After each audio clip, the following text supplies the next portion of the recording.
have you heard of now? He's a big Jay. You know this, I think. He's a big EV fan. Yes. He's of that age now. This is their generation. Did you know? Have you heard of a company called LORDSTOWN Motors?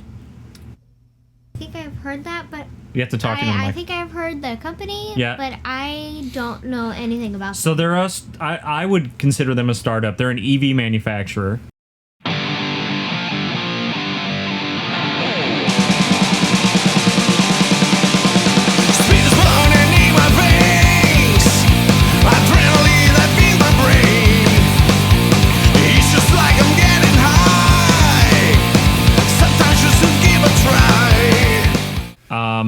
And sort of a homegrown hero of Yeah, I they're think. out of Detroit, right?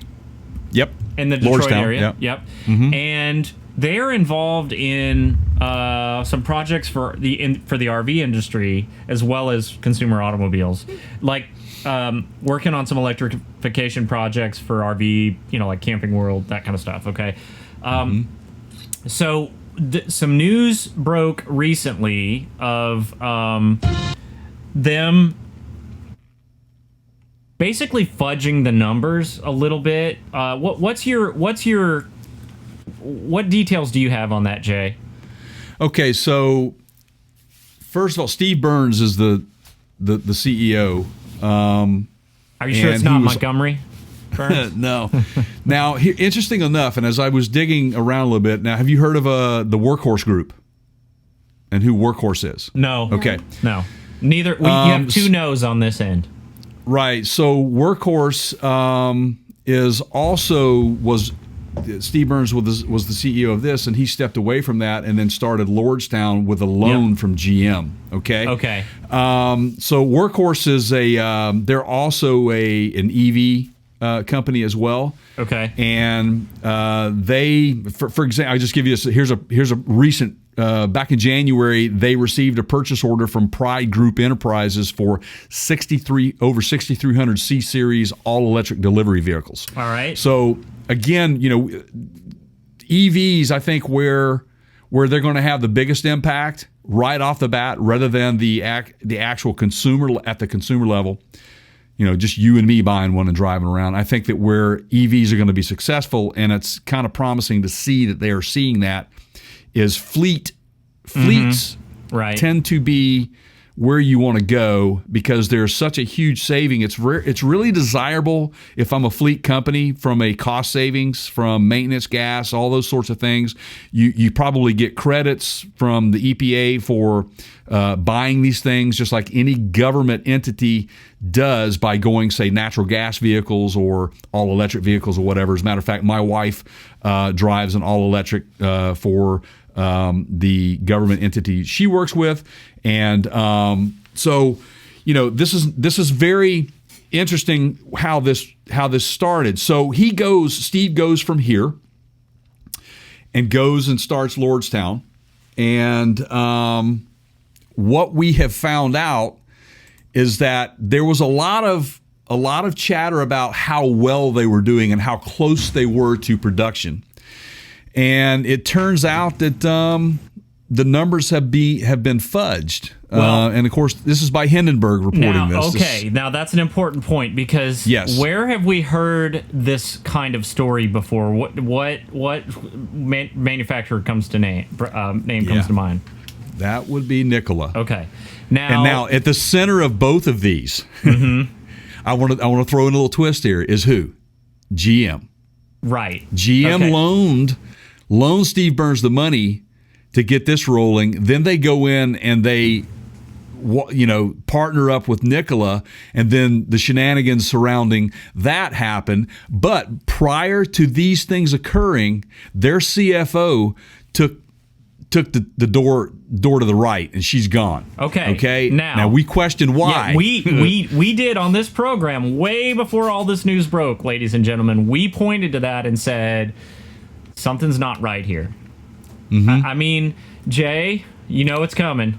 I told you so. Yeah, absolutely. And so here's the thing that you guys have to understand. They say that they have pre-sold 100,000 of these vehicles to various fleets across America. And just so you're wondering, that vehicle is the what was the name of that thing? It's the light-duty fleet truck. It's called the Endurance. Endurance, that's it. Yeah, Endurance. And so they're saying that he is saying that these things have been pre-sold. Well, in fact, it turns out that they were not pre-sold. And if anything, there's actually no money transferred. It's a non-binding letter of intent. Okay, so a couple key points here. Number one, that letter is basically just a piece of paper saying, yes, I'd like to order one of these. There's no money changing hands. It's essentially just that. It's just a written communication saying, yes, I'm interested in buying one. Yeah, it's a letter of intent. It's basically me walking up to you or you saying, hey, I got this truck for sale, man. Are you interested? You say, yeah, I'm interested in it. Okay, cool. And this is going to come into play later on in the program in the RV segment, and when I bet you didn't see that coming, but we're going to talk a little bit about that same strategy on the RV side. But here's the other thing that is worth mentioning, that the people, the company, I should say, the organization that's pointing this out is Hindenburg Research. Now, Hindenburg Research is the same company that got in the middle of the Nikola thing and pointed to, they didn't have a working model, and they drew attention to that. Hindenburg does stand to gain something, from my understanding, by pointing out these negatives. Hindenburg has a short selling interest in the stock, meaning, oh boy, let me see if I can explain short selling in layman's terms here. So they borrow stock. Right. Like, let's say that you had 100 shares of Lordstown, Jay, of Lordstown Motors. And you paid $50 a share for it, okay? Hindenburg would borrow your stock from you, okay? Then they would create a short sell environment where they drop the value of that stock. So now let's say it's worth, 35, right? Right. Well, they sold your stock. They then go buy more at $35 a share and give it back to you. So they've turned a profit. See how that works? Right. So they definitely have something to gain in the short sell environment by drawing attention to these companies' failures. And it appears they were correct on the Nikola side. So it wasn't, it wasn't like they were making things up to try to make money. At least it would appear to be. So let me give you just some of the irregularities that were reported. Let's just go down the list, because these are, to some degree, really just like, wow, okay. So, and again, this is based on their research and their report that they put out. Customers were not aware that they had entered any kind of agreement with Lordstown. Yeah, they weren't. Wait, you mean I have an order? Right, exactly. There's a telling pattern of customers that just happen to be small companies local to the area with no known history for ever operating fleets. So let me touch on that. There are several situations where transactions occurred for intent or sale for fleets to these so-called fleet companies, and turns out they're not fleet companies. They go do their research on them, and there's some sort of like United States Postal Service post office box. That's it. There's no operating business. One of the companies that had given them an order for, I think, around 7,000 units, right, had only been in business for about 2 months. There is word that there was a solicitation of orders being paid. They were being paid to go get these orders. So it's kind of interesting. It's inflate it to make it look like we got something going on is what's happening here. There were companies that were placing orders as a favor to Burns when he was CEO of Workhorse, which I brought up. Those trucks were supposed to be delivered in late 2018. Still not. Production promises that are never met and are always changing. The company's hub motors, a core part of the Endurance, being licensed from a small company in Slovenia. Let's see. Despite Burns saying the batteries are being made in-house, they are not. Okay. Yeah. So again, this sounds a little bit like Nikola, where Trevor Milton came out and argued with the media and said, "Oh, no, we're absolutely making this product ourselves." And then truth comes out later, and they go, "Hey, it was purchased at a convenience store down the street," or whatever. So, who do you believe here? I mean, so Burns is coming out saying, "Hey, man, this report is full of half truths and lies." He was this was just absolutely he did, and the thing that he came out. The thing that interested me, Jay, is instead of addressing these claims head on, he just said, "Well, they're not. They're just half truths and lies." Like, why not? If they are lies, why not come back and say, "Well, no, we have all the sales data on pre-orders, and we'll post a segment of that out here for the world to see, or for investors to see." Or at least substantiate your side of the story somehow, right? Instead of just going, well, they're lying. Right. So, by the way, just Lordstown is in Ohio, and yes, it's in the Rust Belt. They're all very close to Detroit, and I just wanted to bring that up. We had mentioned in Detroit. They're actually not in Detroit, but they're in Ohio, and local news station WKBN out of Youngstown, and I think they're out of Youngstown, somewhere in that area.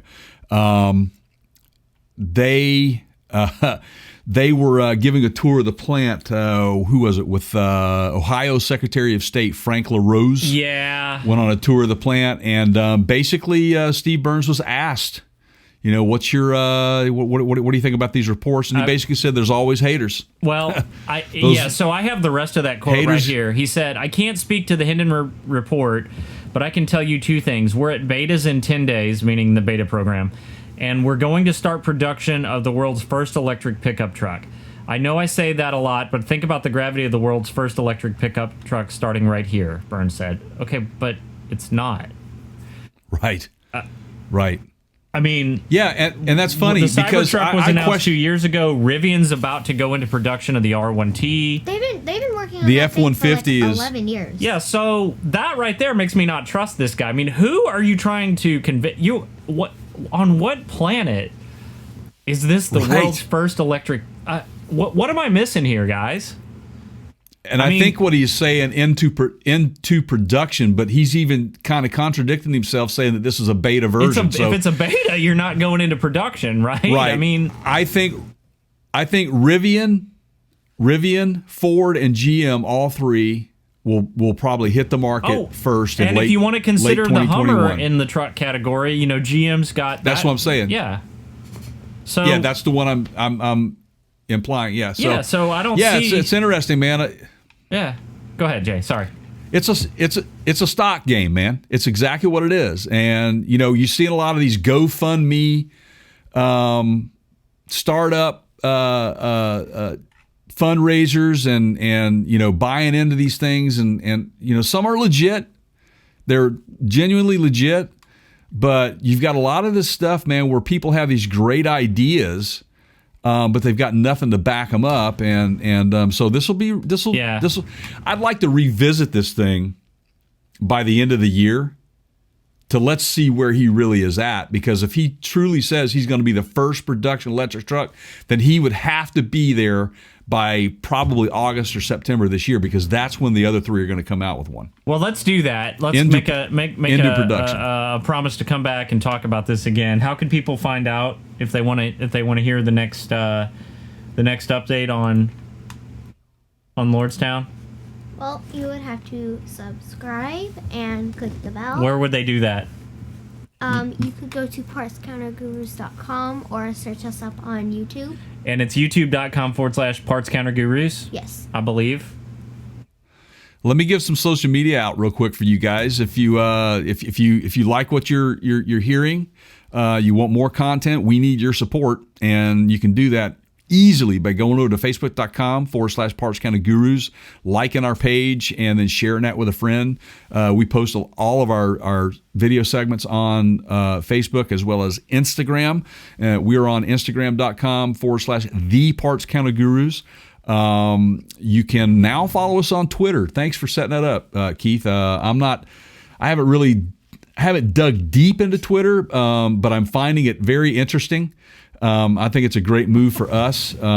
So you can find us over on Twitter, and our handle is at The Counter Show, which is what you are listening to right now. If you find a bunch of Inigo Montoya accounts, Jay, that's just me boosting our numbers artificially. Yeah, absolutely.